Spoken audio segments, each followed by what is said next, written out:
ভারত খণ্ড বিখণ্ড হয়ে যাবে। ভারতের বিরুদ্ধে যুদ্ধ ঘোষণা করা হবে। যখন ভারতের বোম্বাইয়ের মধ্যে কলিজার নবী মুহাম্মদ আরবি সাল্লাল্লাহু আলাইহি ওয়াসাল্লামকে নিয়ে কটূক্তি করা হয়, তখন আমাদের আর বাইতুল মুকাররমের সামনে দাঁড়িয়ে থাকার সুযোগ নাই। প্রিয় উপস্থিতি, আমরা দেখতে পাচ্ছি ভারতে সাতমে রাসূল যেমনি ভাবে আমাদের নবী সাল্লাল্লাহু আলাইহি ওয়াসাল্লামকে নিয়ে কটূক্তি করেছেন, ভারতের কুখ্যাত কসাই মোদিকে বলবো, অনতি বিলম্বে যদি এই সাতমে রাসূলকে দৃষ্টান্তমূলক শাস্তি দেওয়া না হয়, ভারত খণ্ড বিখণ্ড হয়ে যাবে। ভারতের বিরুদ্ধে যুদ্ধ ঘোষণা করা হবে।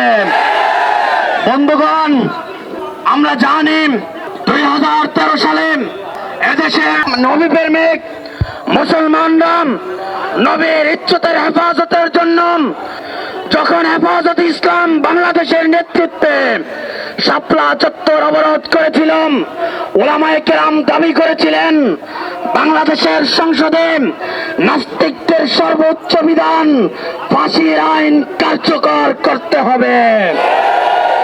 এই আওয়ামী লীগের সরকার, স্বৈরাচার সরকার, এক রাত্রের মধ্যে বাংলাদেশের হাজার হাজার উলামায়ে কেরামদেরকে হত্যা করেছে।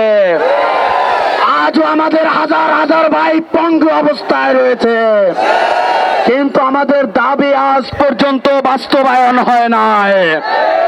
আমরা আজকে বৈষম্য বিরোধী কওমি ছাত্র ঐক্য পরিষদের পক্ষ থেকে হেফাজত ইসলাম বাংলাদেশের নেতৃবৃন্দদেরকে অনুরোধ করব, আহ্বান জানাবো, সাতমে রাসূলদের অবস্থান নিয়ে তাদের শাস্তির জন্য যে আন্দোলন আপনারা করেছেন, সংগ্রাম করেছেন, এদেশের হাজার হাজার ওলামা তলাবা আপনাদের ডাকে আঘাতবাদ হয়ে আপনাদের সাথে হাতে হাত রেখে আপনাদের নেতৃত্বে রক্ত দিয়েছেন, জীবন দিয়েছেন।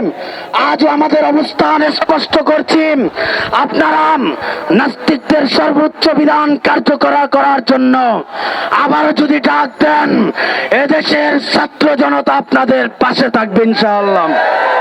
প্রিয় বন্ধুগণ, আমরা আশা করব, আমরা প্রস্তুত থাকব, যেমনি ভাবে ভারতে বোম্বাইয়ের মধ্যে আল্লাহ রাসূল সাল্লাল্লাহু আলাইহি ওয়াসাল্লামকে নিয়ে কটূক্তি করা হয়েছে, আগামী দিনে যেন বাংলাদেশের মধ্যে কোন নাস্তিক মুরতাদরা আমার নবীর ইজ্জত নিয়ে প্রশ্ন তুলতে না পারে।